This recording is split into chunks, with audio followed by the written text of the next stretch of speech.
Brandon? What's going on? You look like someone just ran over your dog. Come on, it's Christmas. Lighten up a bit. Lauren's voice startled me, pulling me out of my thoughts.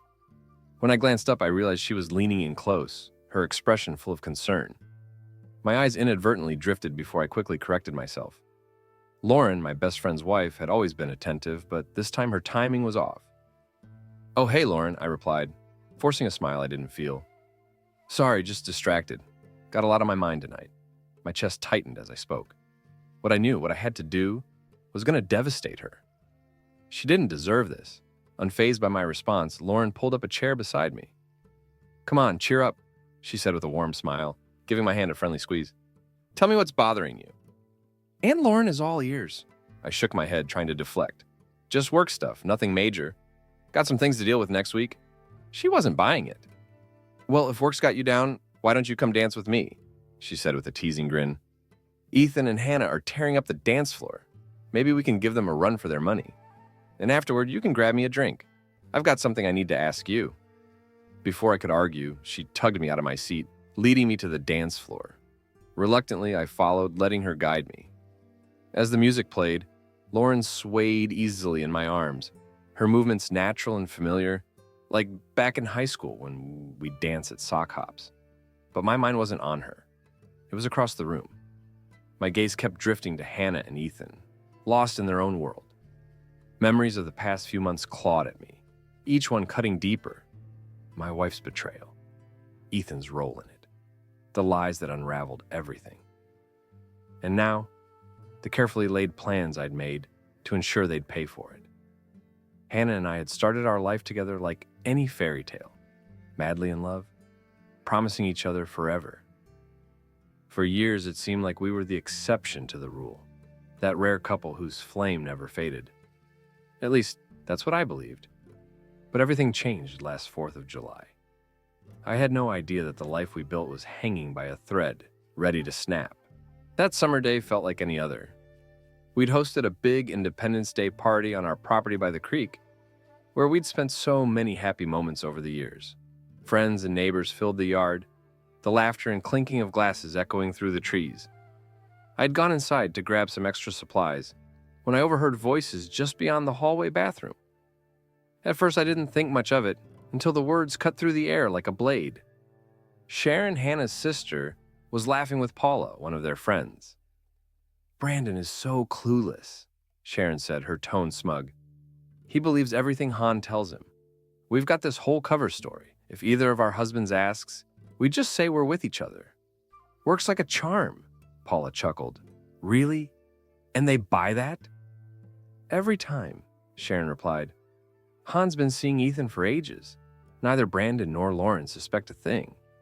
Honestly, Han says Ethan's better than Joel ever was. She's dreading the day she has to end it, if one of them catches on." The air left my lungs. It felt like my world had been knocked off its axis. For the rest of that day, I kept telling myself Sharon's words were just drunken nonsense. But deep down, I couldn't shake the truth. As I watched Hannah and Ethan, every interaction, every glance suddenly made sense. The pieces of a puzzle I didn't know I was solving fell into place. Ethan and I had been friends for as long as I could remember. We grew up together, inseparable, along with Lauren and Hannah. The idea that he'd betray me, not just as a friend, but as a brother, was too much to bear. And Hannah, she had been my partner, my anchor. To think of her with Ethan, it was a betrayal on a level I hadn't thought possible. For 26 years, I served in the Army, giving everything to my country. 2 years ago, I retired, finally ready to settle down in our hometown. Meanwhile, Ethan had built his life here, running his business and basking in his small-town success. But none of that mattered now. He wasn't the man I thought he was. It wasn't enough to confront them. I needed to make this right, not just for me, but for the years they'd stolen from me through their lies. So I called in a few favors from old Army friends and tapped into skills I thought I'd left behind. Hannah and Ethan had no idea what was coming, but soon they'd find out. Like many in my position, once the initial shock and sting of betrayal began to subside, I started to plan. Confronting Hannah or Ethan right away wasn't an option. I needed preparation. I methodically gathered evidence, mapped out a strategy, and prepared for every possible scenario. Early on, I sought advice from a retired military buddy, now a respected attorney in a nearby town.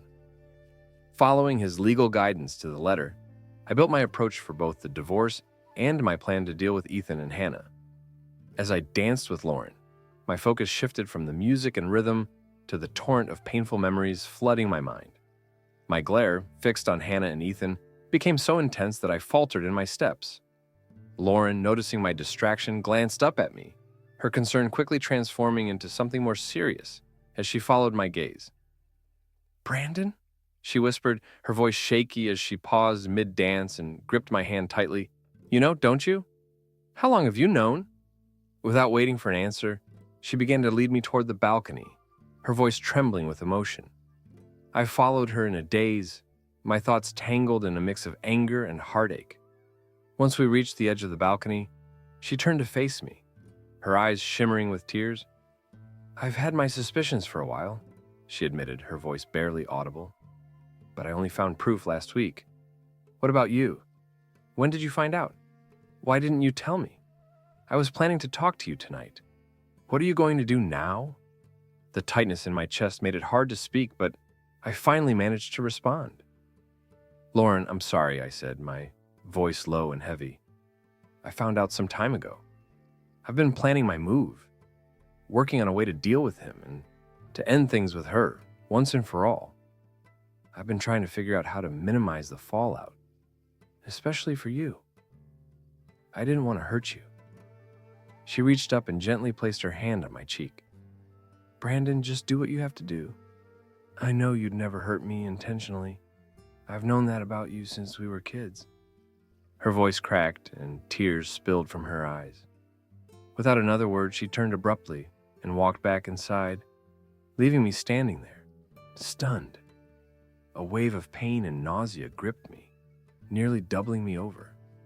My thoughts spiraled back to that fateful 4th of July party, the night I'd pretended to be drunk and retired early to my room. Leaning over the balcony railing, I fought back the bitter memory. That night I witnessed Hannah's betrayal firsthand. Later, she came looking for me, assuming I was passed out from the party. She scolded me for embarrassing her in front of our friends, her voice dripping with disdain. I said nothing, just stared at her with a look that must have conveyed the disgust I felt. Without a word, I walked away, leaving her voice to fade into the night as I exited the hotel and wandered aimlessly outside. When I re-entered through the front door, I found the hostess and told her I wasn't feeling well. I asked her to ensure Hannah got home safely, even though I knew Ethan would likely step in after their rendezvous. Standing under the hotel's portico, my thoughts returned to the painful discoveries I'd made over the past 6 months. I thought about the hidden cameras I had discreetly placed, capturing moments that left no room for doubt. The photos I had taken that night became a turning point, cementing my resolve. Hannah hadn't hesitated to go to Ethan the moment she thought I was out of the picture. I remembered quietly opening the guest room door, catching them in the act. Hannah, the woman I had once cherished above all else, was with Ethan. The sight and sounds from that room were seared into my memory. It was a betrayal so raw that I felt my fists clench instinctively, though I held myself back. Instead of storming in, I captured a few incriminating photos, shut the door silently, and returned to my room. After faking sleep for a few minutes, I staggered back to the party after witnessing it all. I slipped between Hannah and Ethan and forced a smile, the music and laughter of the Christmas celebration still echoing around us. I could barely stifle my laughter as Hannah's face flushed a deep red, quickly followed by that unmistakable look of fury. "Brandon, you've had way too much scotch tonight. Behave yourself and maybe you'll get lucky tomorrow." I smirked, leaning in just enough to keep my tone casual yet sharp. "Well, Hannah, you seem like someone who could really use some good company. Just thought I'd offer my services so you wouldn't have to settle for Ethan." Her face turned pale for a brief moment before she forced a tight-lipped smile. "Oh, you," she snapped before spinning on her heel and marching off. I watched her go, amused. Not that it mattered. Any interest in touching her had long since vanished. She'd made that abundantly clear anyway. The next day, July 5th, marked the beginning of my more serious efforts. I started reaching out to friends, forming alliances, and brainstorming ideas. Throughout the summer, a steady stream of visitors passed through, each lending their time and expertise. Some even invested in the company I had quietly set up for the plan. Step 1. Buy shares in Ethan's computer consulting firm. It was a closely held company, and I knew that several of the original investors were eager to sell. Ethan had been draining the profits for years, paying himself and a few close associates excessive salaries, while leaving the remaining shareholders with crumbs. With help from my friends, we implemented a subtle yet effective strategy. Each of them purchased shares, ensuring we stayed under the radar to avoid triggering scrutiny. Ethan, oblivious to the quiet takeover, continued voting on behalf of his shareholders as though nothing had changed. What he didn't know was that those shareholders had already signed over their voting rights to me. By the end of the year, we controlled nearly 73% of the company. Right before the calendar closed, my friends transferred their shares to the holding company I had created, exchanging them for stock. The only shares I didn't control were those belonging to Ethan, Lauren, and their kids. The date was set, January 10th, the day of the annual shareholders' meeting. It would also be the day Ethan's reign as CEO and his reputation in our town came to an end. My thoughts were interrupted when I saw Lauren stepping out of the hotel lobby. A pang of sadness twisted inside me, tempered by a firm sense of resolve. I knew I needed to speak with her again. Following her through the lobby and out the side door, I watched as she hurried toward the parking lot. Instinctively, I followed.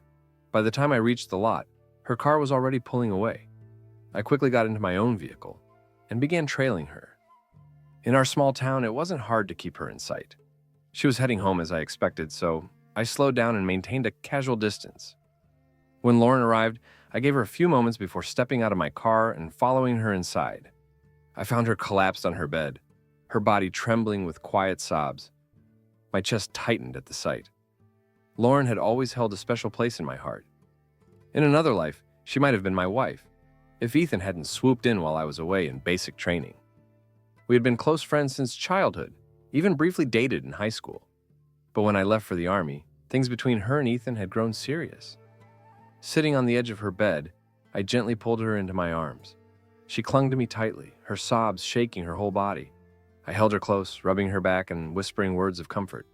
Eventually, her cries softened, and she pulled away slightly, her tear-streaked face tilting up to meet mine.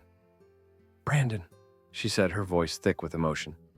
"I'm so sorry you're going through so much, and here I am making it about me. What are we going to do?" Standing, I offered her my hand and helped her up. "First, you're going to make us some coffee," I said with a faint smile. "And while we drink it, I'll explain the plan, the real one." Her eyes widened in alarm. "What? No, Brandon. Don't do anything reckless. You don't understand. Ethan has powerful connections. He could ruin you. I couldn't bear to see that happen." I gave her a reassuring smile. "Lauren, relax. I'm not talking about anything rash or impulsive. Trust me, I've thought about this for months. What I have planned is calculated and precise, far more painful for Ethan than anything physical. This will leave a mark he'll never recover from." "Summer? You've known since summer?" Lauren's voice rose in disbelief. "How could you keep everything so normal for that long? And why didn't you tell me? I didn't even start suspecting anything until Thanksgiving." "Lauren," I began, trying to keep my voice steady, "I needed time to plan. I had to gather evidence and figure out how to protect you, too. A big part of what's been weighing on me tonight is you. How to break the news without adding to your pain. You can have copies of everything I've collected if you want, but after the holidays, things are going to get uncomfortable. I'm determined to give my kids one last normal Christmas before I file the papers. Please don't make any sudden moves until after the new year. I'd prefer we coordinate, figure out our next steps together." "Do?" she nearly shouted. "What do you think I'm going to do?" "I'm divorcing him, Brandon. I'll take him for everything I can. After that, I'll deal with the pain and try to rebuild whatever's left of my life." For the next hour, Lauren and I sat together, discussing the situation in detail.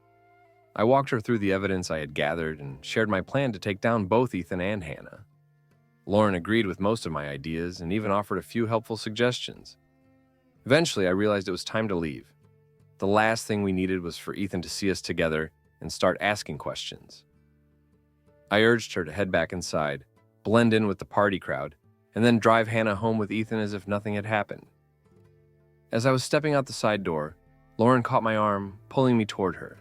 She pressed a soft kiss to my lips, cupped my face in her hands, and offered me a small, brave smile. "Good night, Brandon," she whispered before heading back inside.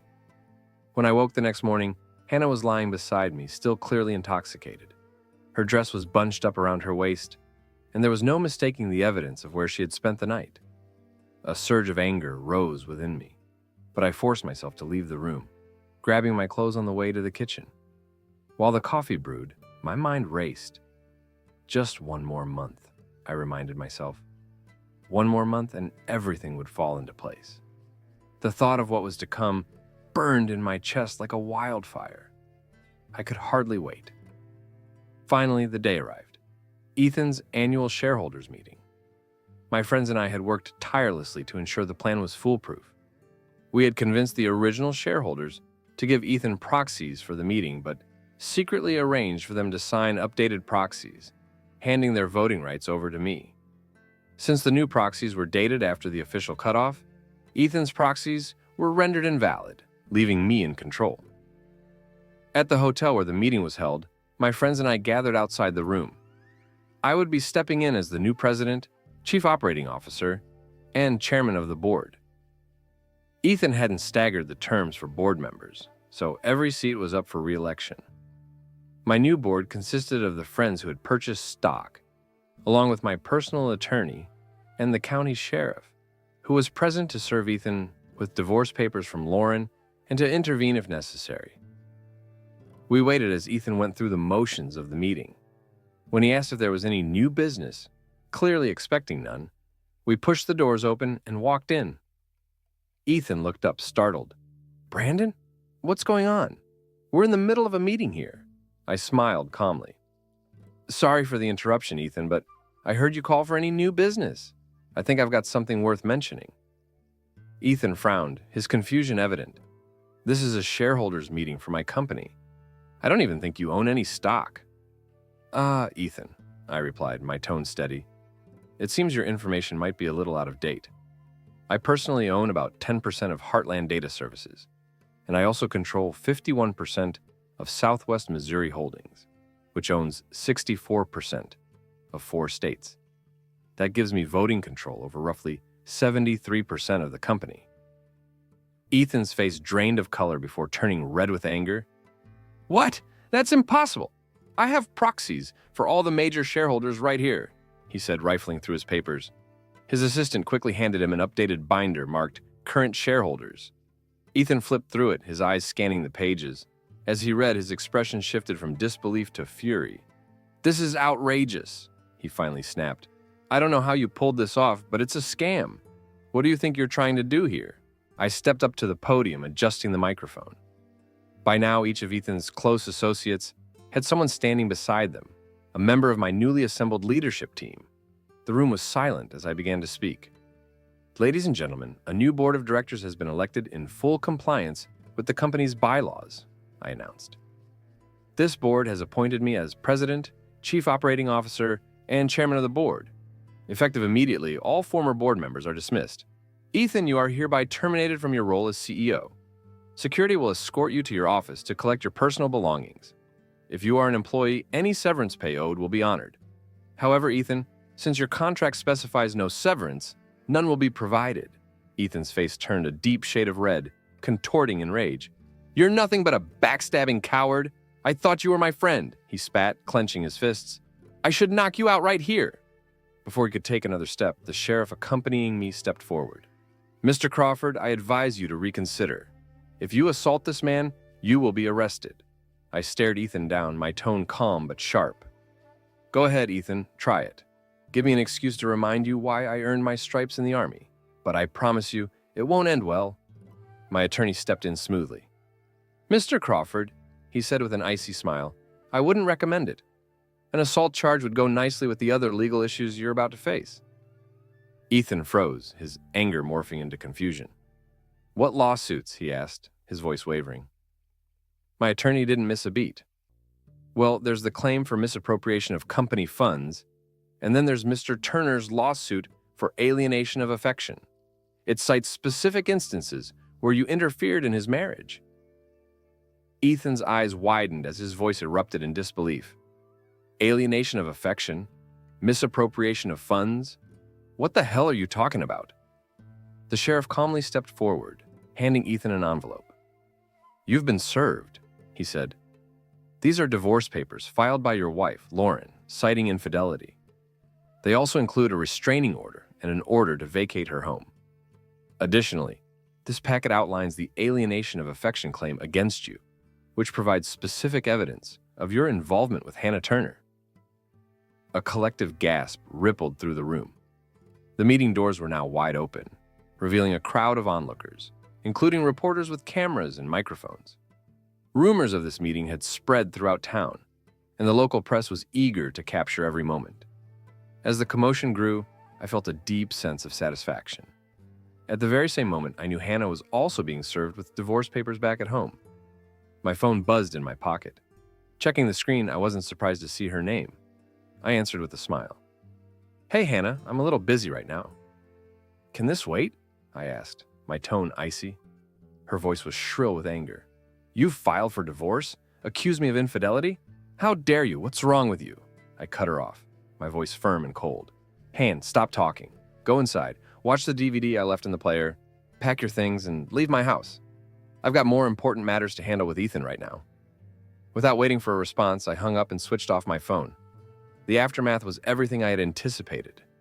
The local newspaper ran the story with sensational headlines, and it wasn't long before national outlets picked it up. Ethan's company had connections across the country, and the scandal spread like wildfire. Oh, old Army friends even reached out, many of them admitting they had suspected Hannah's behavior while I was deployed. I only spoke to Hannah once after filing the papers. Like many who get caught, she thought she could manipulate me into reconsidering. We met in the attorney's office, and she made one final attempt, her voice dripping with contrived sweetness. Brandon, she began softly, can we talk about this? Just once? I know you're hurt, but Ethan meant nothing to me. It's always been you. I've loved you since grade school. Please, let's work through this. If you still want to go through with it after we talk, I'll sign the papers. I glanced at the two attorneys seated beside us before turning to Hannah. All right, I said, I'll listen. But only if the attorneys stay in the room and the entire conversation is recorded. If you agree to those terms, I'll hear you out. Just this once. Her face fell slightly, but she tried to brush it off. Oh, Brandon, we don't need attorneys for a simple conversation, do we? We used to talk about everything. What's changed? I fixed her with a steady look. You know exactly what's changed, Hannah. This isn't just a conversation. Without witnesses or a recording, you could twist my words or claim I said something I didn't. I'm not taking that chance. It's attorneys and a recording or no discussion at all. Take it or leave it. Reluctantly, she agreed, and we sat down to talk. Once we were settled, Hannah began, her tone shifting to one of regret. Brandon, you're blowing this whole thing way out of proportion. Yes, I cheated and I'm truly sorry. But does that justify throwing away 25 years of marriage? Haven't you ever made a mistake? Ethan kept pursuing me, and eventually, I gave in. I'm not proud of it, but does one mistake really mean the end of everything we built together? Her words left me stunned for a moment, but I quickly regained my composure. One mistake? I said, disbelief lacing my voice. Hannah, this wasn't a one-time thing. I have proof you've been involved with Ethan for months. And that's not all. How about Joel? Care to tell me his last name so I can have a chat with him? Or maybe you'd like to talk about the so-called friends you had while I was deployed? Several people have come forward, telling me they suspected you weren't exactly faithful while I was away. Care to explain that? Her expression shifted from shock to anger, her face flushing red. How dare you accuse me like that? She snapped. When you were off on deployments, did you ever stop to think about how I felt? I was left alone to take care of the kids and keep the house running with no one to lean on. I needed to feel wanted, Brandon. I needed companionship. Yes, I had male friends, but it didn't cost you anything. And let's not pretend you were a saint while you were away. Who's to say you didn't have a fling or two on the side? She stood abruptly, her anger boiling over. Fine. I slept with someone else twice while you were home. Twice in 25 years. But I always made sure you got your share, even after Joel or Ethan.